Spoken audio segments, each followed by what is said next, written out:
Bonsoir la famille, bonsoir tout le monde, comment vous allez? Bien, j'espère. Nous sommes aujourd'hui 11 janvier 2026. Nous allons aller voir quelque chose. Vous savez très bien que cette semaine-là, l'Amérique, Donald Trump a ordonné de capturer un navire russe avec tout son équipage. Nous avons vu,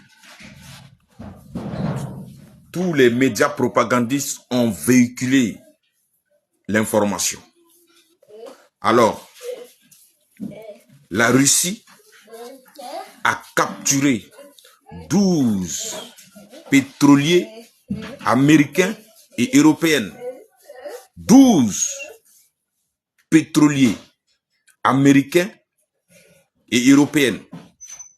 Ils ont évalué les chiffres à plus de 3 milliards de dollars. Mais la Russie même, ce qu'elle le procès, que la Russie ne communique même pas dessus. La Russie ne communique pas dessus.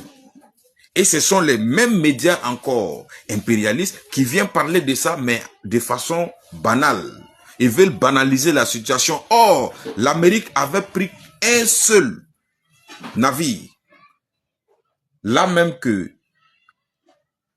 le ministre des Affaires étrangères russe a envoyé un message à Donald Trump. Ils ont libéré 2 membres de l'équipage du navire russe.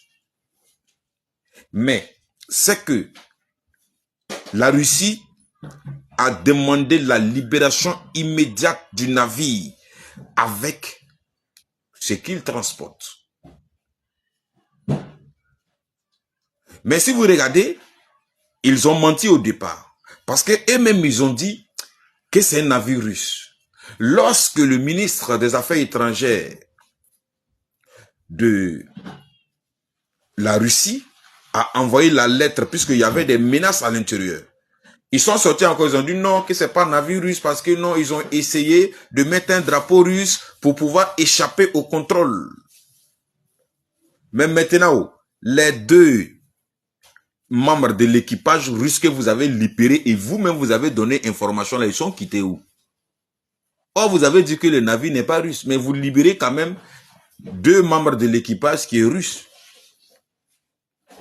Alors, l'information est que 12 navires pétroliers ont été capturés par les Russes. Le combat continue.